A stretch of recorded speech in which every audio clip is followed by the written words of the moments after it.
Good morning. Cord.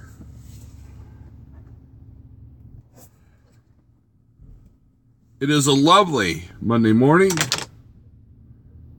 How awesome is it? Hi, Jeffrey. Hello, Jeffrey. Palerider. I got to do a coffee review. This time it's from Brahms. Brahms coffee. Why am I got Brahms coffee? Because I'm literally it's like right there. I'm at the dock. I'm getting unloaded. Big money coffee. Hey John, what's up? Rhymes with orange. Let's say all the hellos. Gary, what's up? Stu Manchu. That sun's gonna be right in my face.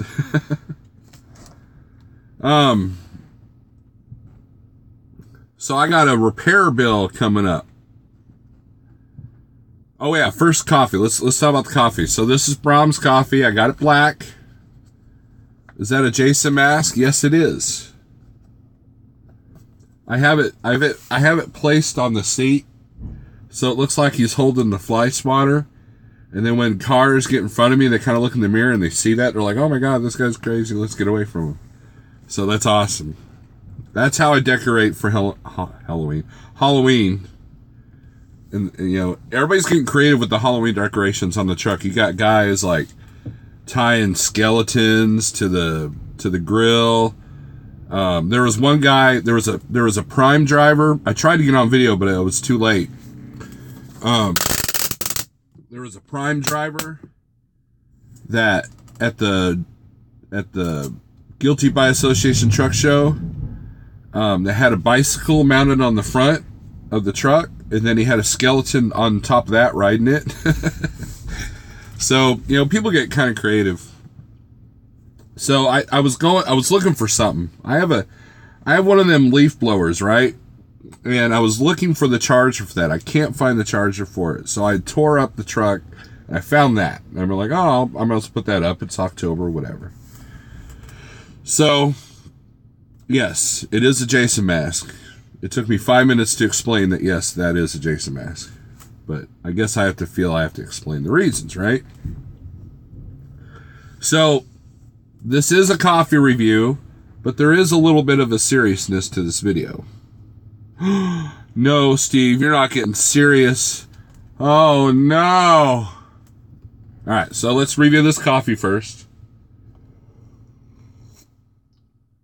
It's hot, and it's black, and it's good. Wow, that's pretty good.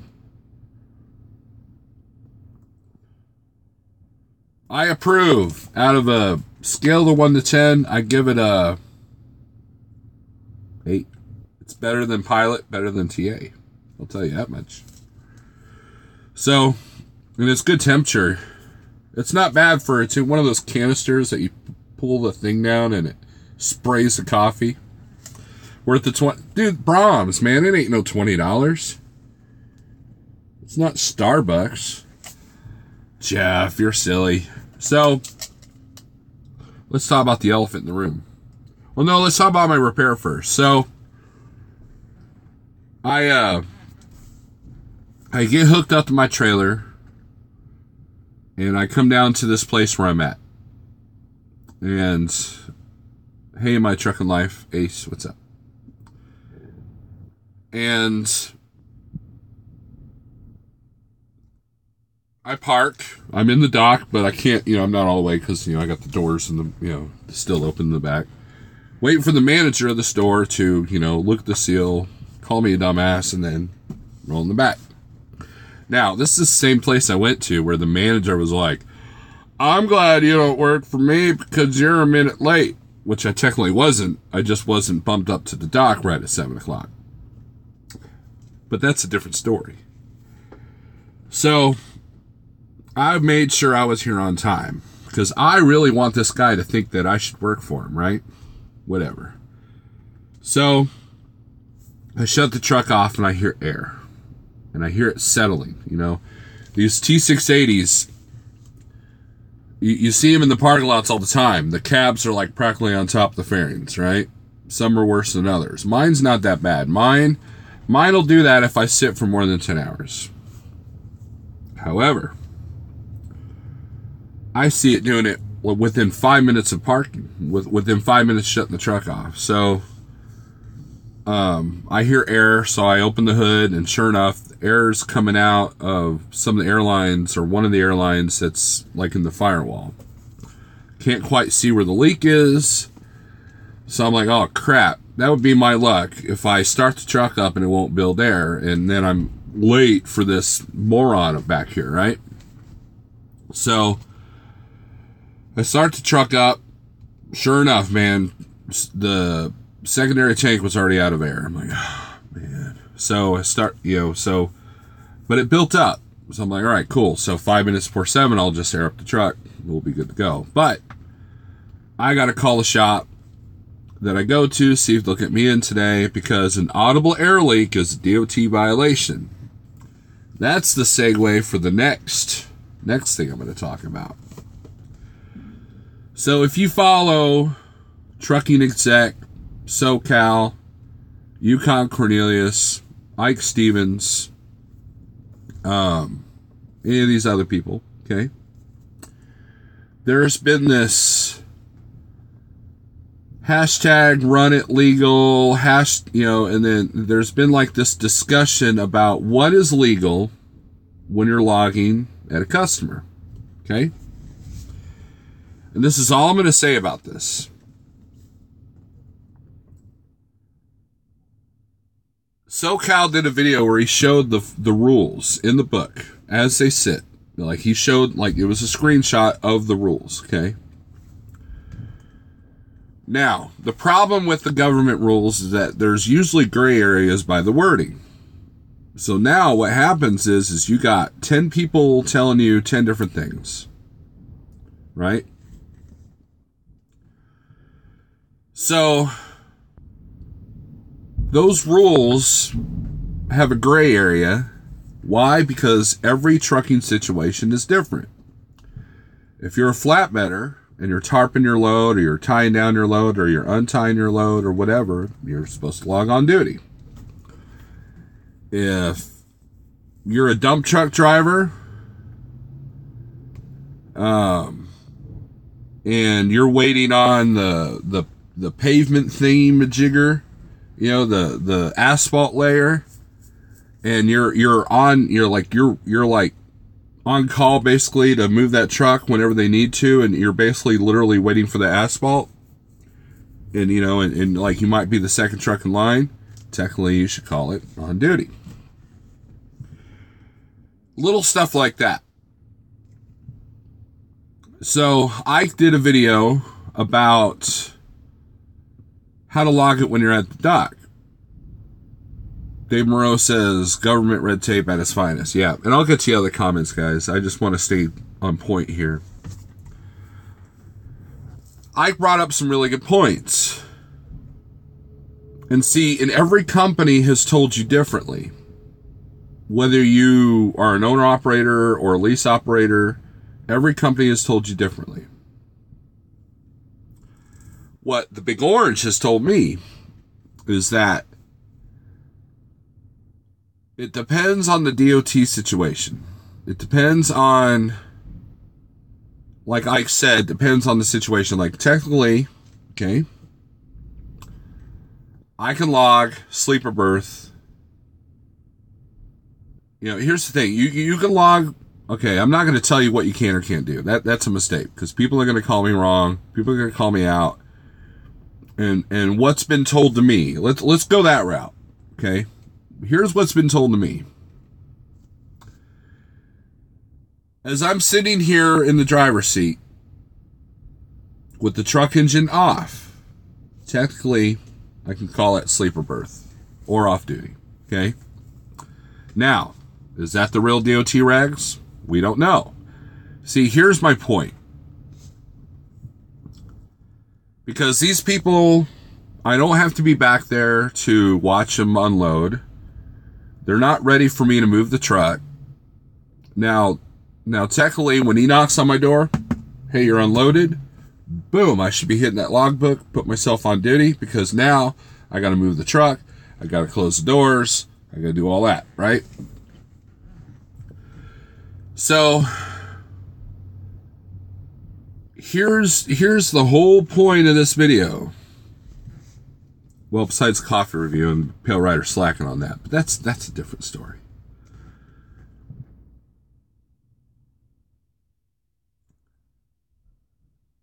We have regulations that we're supposed to be following.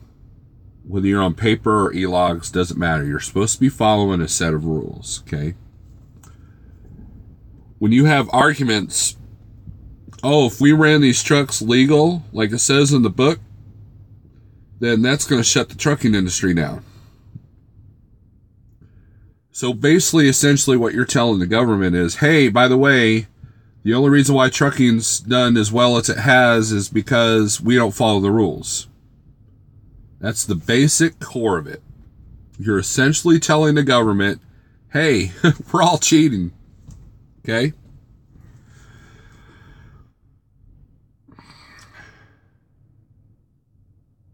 That makes us look bad. Now, point number two. How does it look when you take the basic core of the regulations and every driver's arguing about what they say? Every driver's arguing on what they really say. You know what that says? That says that we don't know what the regulations are. That says that we need guidance. That says to the government that we're not paying attention. I missed Hammerdown's live feed, Gary, so I'm not trying to copy him. It should be black and white. In a way, it is. See, but here's the thing. You can't... The regulations are written for all aspects of trucking, whether you're doing LTL, flatbed, dump truck, heavy haul, dry van, reefer. Okay? Now, the other argument is people go, well, these shippers and receivers need to know the rules, and they need to know what, and they need to accommodate accordingly. And how do you expect them to know the rules if we don't even know the rules? Right?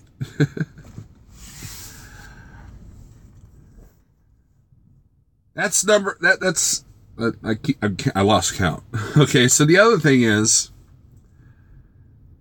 out of everyone who's been DOT'd, when was the last time the DOT officer looked at your bills, okay, and said, well, it says here that at 9:59 you were checking in or checking out.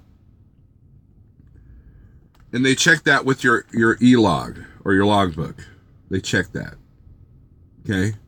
If you're on e-logs. Now, if you're on paper, they're going to check. Right? Exactly, Ace. Never. So let's say you deliver at a Dollar General or a Walmart DC. Like distribution centers. They're big places.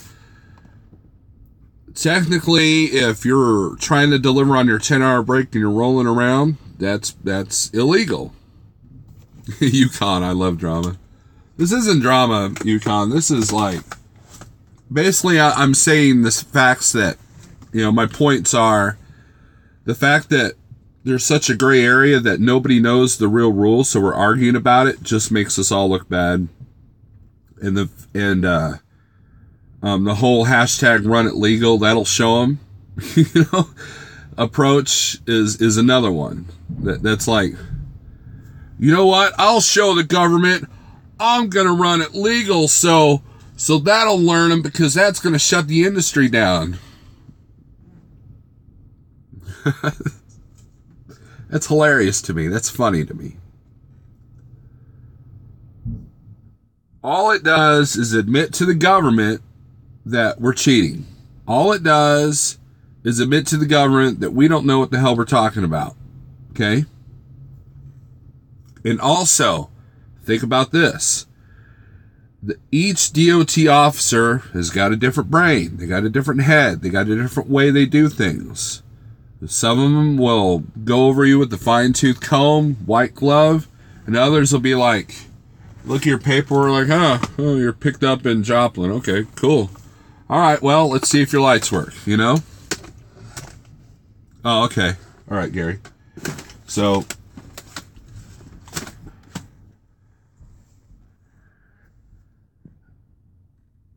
oh, Yukon. Yukon says our service is never what it's about. Is merely point out hypocrisy. I agree. You know, I get it, Yukon. This is not an attack on anybody.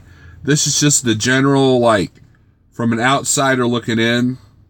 This has not, you know, I'm not pointing certain things out. I'm just saying that, well, that doesn't even make sense. I'm not calling certain people out.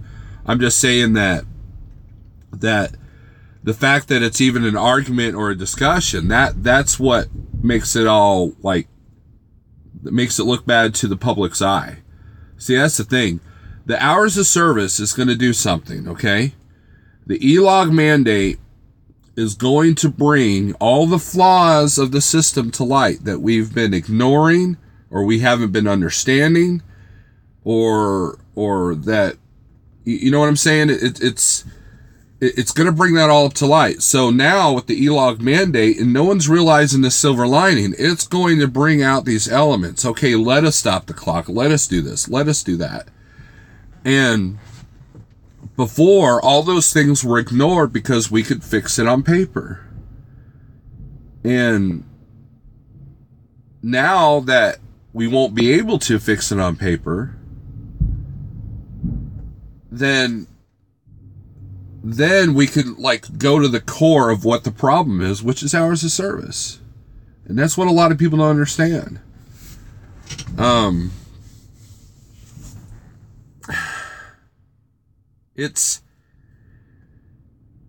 Someone told me from another company that, like, for example, if I'm at a shipper, right, my e-log, if I'm driving around, as long as I don't go over a certain speed or a certain mileage, you know, if I'm driving around a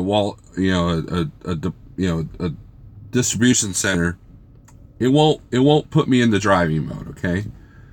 With the new mandate, this company had adjusted their e-logs where if that truck moves, even like 20 feet, it's going to put you in the driving. And some companies already set up like that. And that's what a lot of people are worried about. And that's a valid fear, because if you're trying to deliver something during your 10-hour break, technically you're breaking the law. Okay? Like, for example, if I would have showed up here at like midnight last night at this place that I'm at, and my delivery time's at 6 o'clock, well, that's a 6-hour break. Technically, I shouldn't be able to move that truck and park here, you know, and back up to the dock. Technically, that's on duty. And see, so there's a lot of little things like that are going to have to change. There's a lot of little things like that you're going to have to think about. And that's the reality check of all this. Is that all the little tiny things, even guys with e-logs that have been able to get away with it, those are going to change. And that's what some of the argument is about. However, what do you log while you're at the dock? That's a different story. So, and I'm not going to tell you what's right and what's wrong, because if I do, I'm going to have about 20 comments saying you're an idiot, you're an a-hole, you don't know what you're talking about, Steve. And it's just more of the argument, more of the digital noise I'm always talking about, guys. Guys, there's a lot of digital noise. Everybody's upset about this e-log mandate. It's getting ugly. You have people that used to be friends that are no longer friends anymore. You have people blaming this, that, or the other. They're blaming the president. They're blaming this. They're blaming that. They're blaming everything. And the reality is that it's going to bring the ugly aspects of the hours of service to light. And then we can work on those. And then we can try to improve that. The e-logs are only going to keep us honest. That's it. And even then, you can get away with a few things. But if we sit there and advertise to the world, hey, that trucker might be tired because he's forced to drive on e-logs, or, if we do everything legal, the economy is going to collapse because, no one will get their stuff, or, the price of hamburgers is going to go to like $8 a pound, and stuff like that. All that does is tell the public, man, these truckers are kind of screwed up. That's all it does.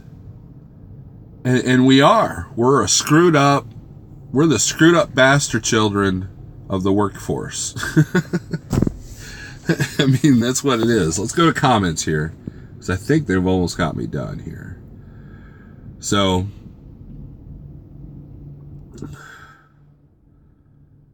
all right, let's go up.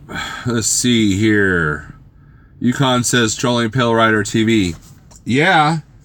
When was the last time you saw PaleriderTV do a coffee review? And then he's never done Brahms. He's never done that.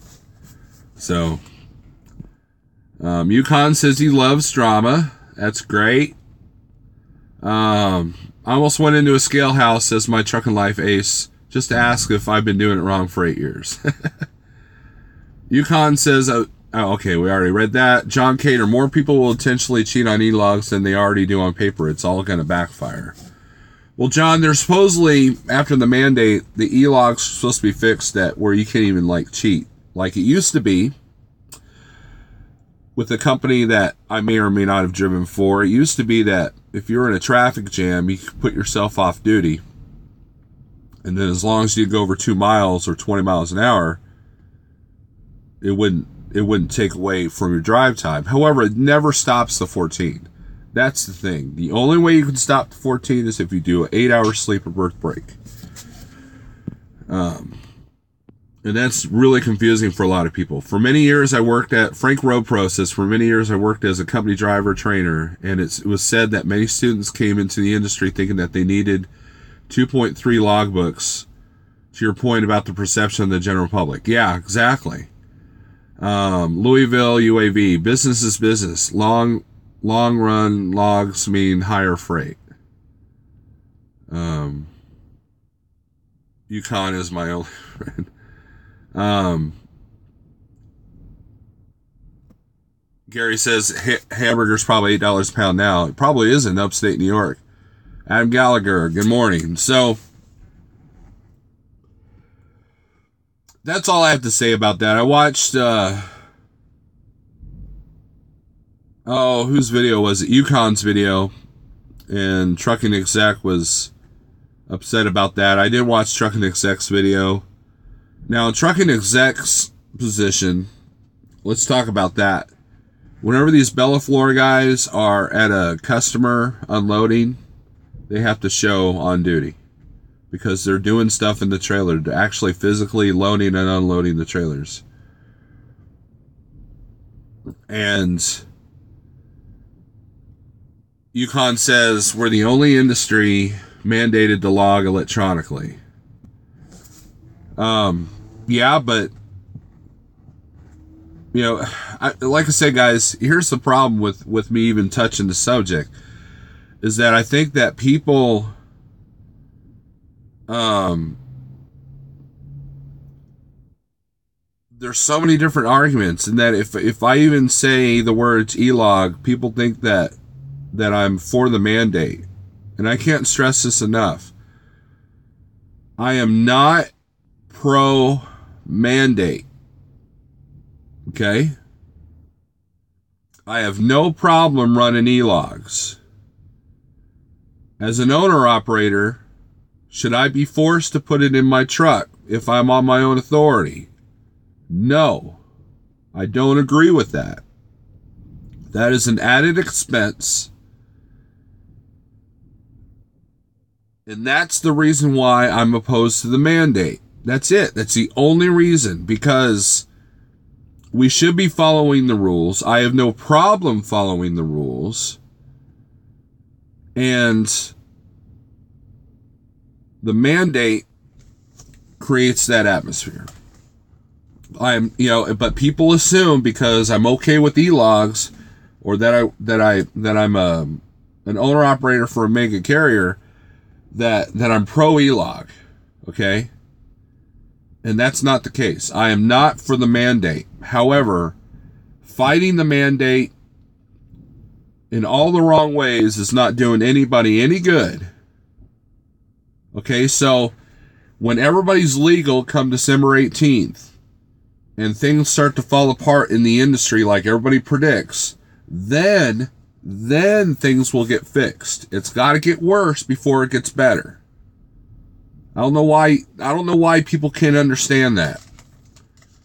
You know, I really don't. Why? Because you know why? It goes back to what I said Saturday night. No one knows how to have a legitimate, rational discussion. Ben Collins says, would it make a difference if the government helped pay for the logs like they did with the cable boxes for TV? I don't know, Ben. But see, here's the thing. Let's say that the government mandates would say that they'll pay for it. Well, that's a huge expense on the government. Well, what does the government pay with? Tax dollars, right? Now, in a way, your e-log expense becomes the tax deduction. That's the cost of doing business. So in a way, they kind of already do pay for it. So, but, you know, and then, you know, that perception could be wrong. You know, I'm required to have, you know, tires at a certain, you know, tread depth, right?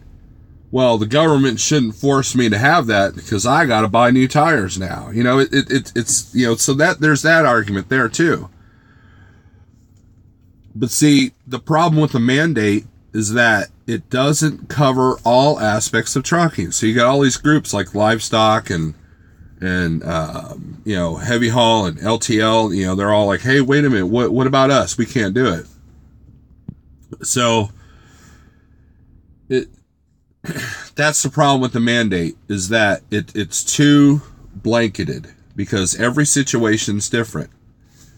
Every kind of trucking's different. Just like the rules for what do you call on duty not driving. Now, check this out. The old rules, if you're at LTL and you're making, say, 5 deliveries in, say, Phoenix, Arizona, and each bill of lading says Phoenix, Arizona. Not Glendale, not Tempe, but like Phoenix, Arizona. Technically, under the paper, you could have logged that on duty, not driving. E-logs can't do that because well, it puts you into driving. And the thing with on duty is you can edit that. You can edit on duty if your company allows you that ability. If you're an owner operator, you've got the ability, you know, if you got your own authority to deal with that on duty. You can edit it. But again, that's another form of, you know, throwing the loose leaf out the window and putting a new one. It's a slippery slope, just like you said, Ben. And PaleriderTV says, I'm covering this subject later today. Good deal. Frank says, the general public perception of trucking is only from the movie Convoy. Or Smokey and the Bandit. Summer of 2016, the FMCA consulted a panel of trucking companies about speed limiters. We as drivers are so blinded of everything that it goes on behind the scenes that affect us directly. Yep. But here's the thing with the speed limiters. While everybody's arguing about the e-logs, I think this is the point you're trying to make, Frank, that everybody's arguing about the e-logs, no one's paying attention to the speed limiters. I remember listening to one of the trucking radio shows on the satellite where the ATA and OIDA basically got in a shouting match at each other on the phone about speed limiters. And Canada has already done it. or parts of Canada has already done it. I think that you can get on the public's good side about that one because they don't want us in their way any more than we already are. So, but see, anytime that you hear about a truck wreck where a trucker was speeding, or you see that truck, basically on the tail of a car trying to bully him to get out of the way, that the public's going to be like, yeah, limit them. So it's all about public perception. If we have the public on our side, then they're going to have sympathy for us. But unfortunately, truck drivers are treated like second-class citizens. That's it. And until we change that, it's never going to get better. Here's a point the FMCSA can't grasp. Once this mandate goes into effect, there will be absolutely no parking. Speed limiters got tabled. Yeah, I haven't heard any more about the speed limiters because I think that the public realizes that is a bad idea. The no parking issue. Well, see, that's going to bring that to light as well, John. John Cater said that. It's going to bring that to light. And then, so we can sit here now and say, oh man, there's no parking. Parking sucks. Parking is limited, this, that, and the other. But until the public and the government physically see that, because of the mandate, it's never going to be addressed. Once that mandate comes through, then it'll be like, those 3 rest areas we closed in Virginia, let's go ahead and open them because there's a real problem here. And, or, these parking lots where it's illegal for us to park, even though it's an abandoned parking lot. Maybe have a tax break for the property owner to allow trucks on the site. That kind of thing. Maybe a tax cut for the shippers and receivers that allow you to spend overnight at the customer. There. So, there's like this grocery shipper in Brenningsville. They have this nice wide open staging area that you're allowed to spend the night. So if you're doing a 3 a.m. delivery, you don't have to worry about parking. Yukon says Quebec and Ontario mandated limiters. Quebec repealed it. Ontario is lax. So Gary says not true. What's not true? About the limiters. I don't know. Here's the thing, guys. The only way change is going to happen is it's got to get worse before it gets better. Think about this. Think about an intersection. Think about an intersection that, we desperately need a traffic light here. And the people go to the local government and say, we need a traffic light here. We need a traffic light here. And then someone gets killed. And then we go, well, see, told you so. Look at that. And then the government doesn't do it. Still. And then it happens 3 more times. Then finally they put a light at that intersection. How many times does that happen? It had to get worse before it got better. And especially if a senator's family member or the mayor's family member or somebody important's family member got killed at that intersection. Boom, you got a traffic light right then and there. Frank says, 1993, the government went to trucking companies to test the e-logs. The government's always going to make it curious to test all their new ideas. Maybe you've heard about deaf-mute driver getting DOT med waivers. I've heard about that. I've seen guys in wheelchairs that drive trucks. There was a guy I saw in Wagner, Oklahoma. He had a special ramp that was on the driver's side where his steps would be. He actually was in a wheelchair. Like, this dude, couldn't get up or anything. And he was able to, he drives a truck. You can eat, so it's, Juan says, good morning, Snorlord. Got to go to bed. Had to stop by and say hi. Well, thanks, Juan. You must be a graveyard shift guy. Graveyard shift guy, yeah. I will say grave shift. That didn't make sense. So, anyways, I made my last Saturday night video private because I was starting to get comments in the replay.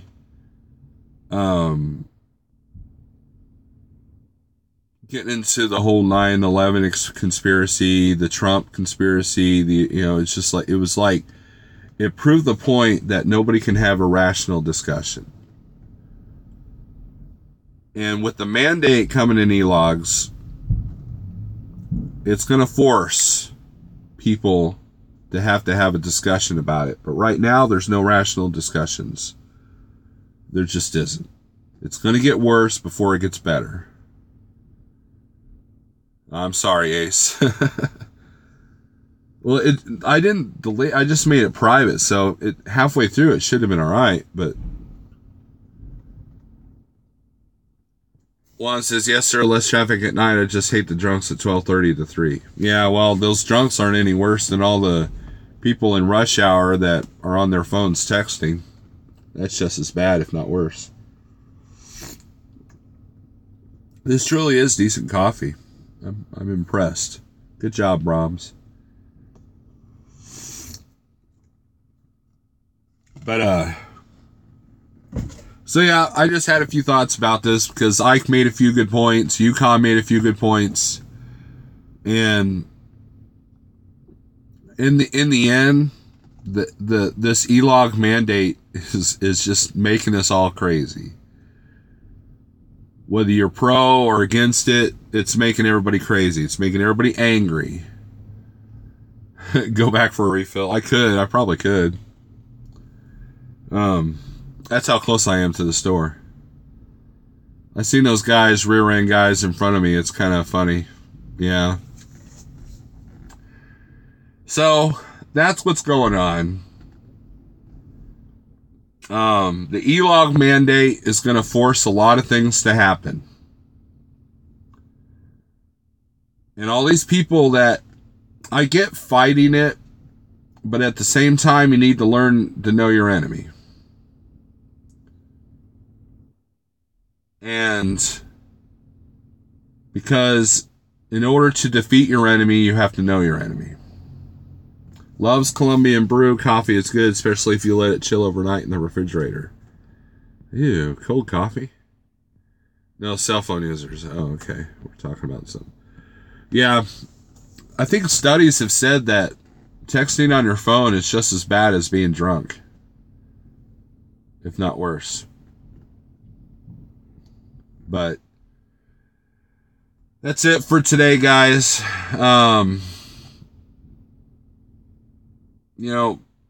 Rational discussion is out the window, so anytime e-logs is brought up, I'm just burned out on it. It's beating a dead horse because the mandate's coming. Whether it's right, whether it's wrong, whether you want it, whether you don't want it, it's coming. It is the storm on the horizon. And you're going to deal with parking issues. You're going to deal with shipper and receiver issues. And you're going to, and all the things that you hate about the trucking industry are going to be magnified.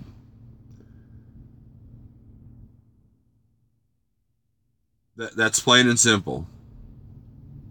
Now, what I hate is when I get people that comment, oh, you're the problem. You're the reason this industry is doing this. You're the problem. You're the one. There was a guy that said, oh, guys like you that like running for $1 a mile, you're the problem in this industry. Number one, I don't run for $1 a mile if I can help it. Number two, I never said that $1 a mile is good. Number three,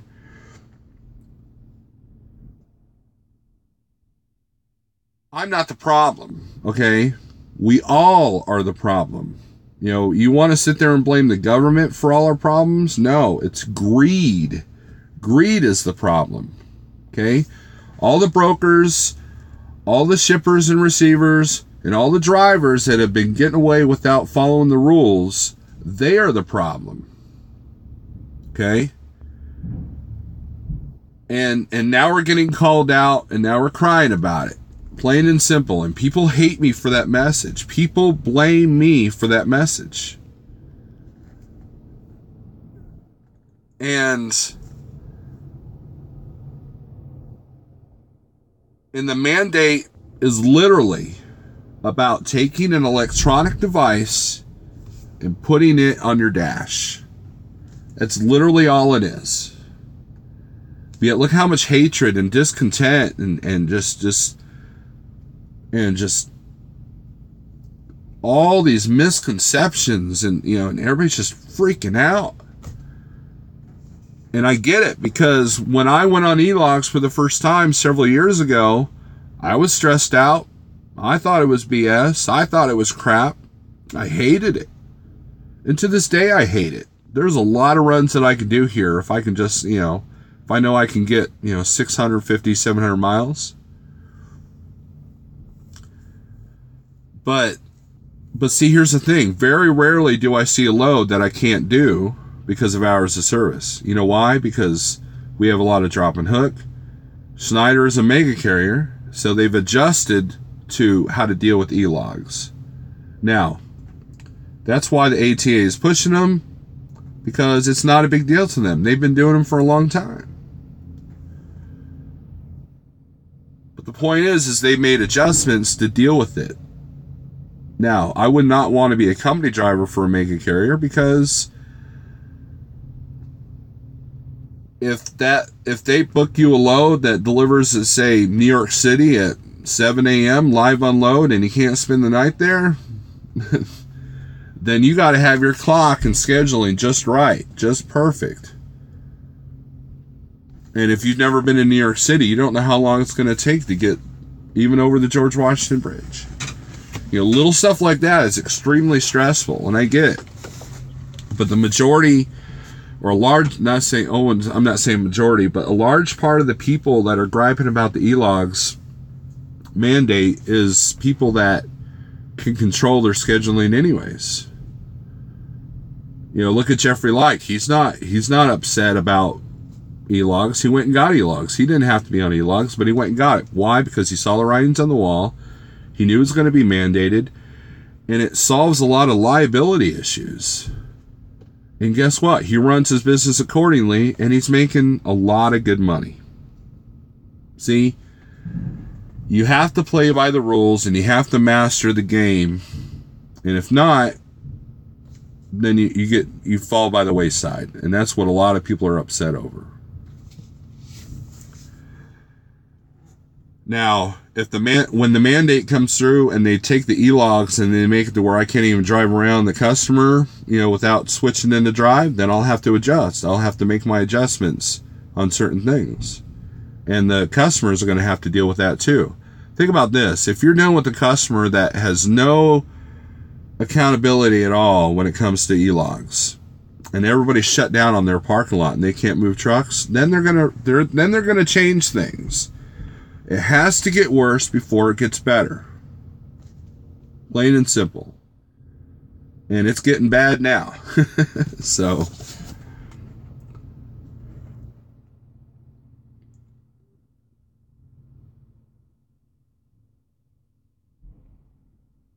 all right, let's see. Groundhog, what's up?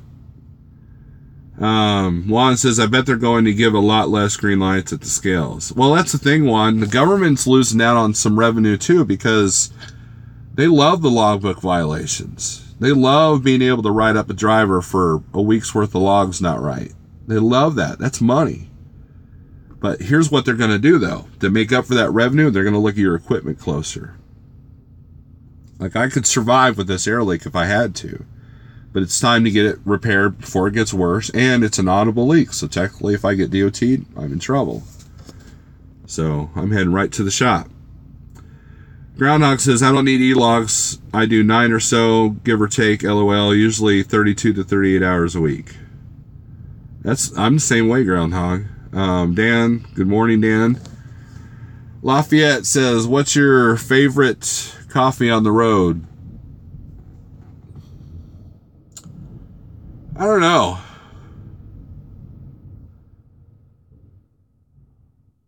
I really don't.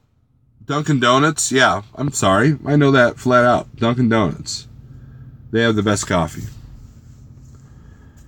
You know, the problem with the big chains like Petro, Pilot, and Love's is that it all depends on how they clean the coffee makers. That's the biggest issue. You know, I'll make coffee at home. I'm like, oh, your coffee tastes better. Well, I don't know. I don't know why. So, all right, guys. I'm out of here. Ike just went live and he said this is for a certain someone. So let's see if it's about me.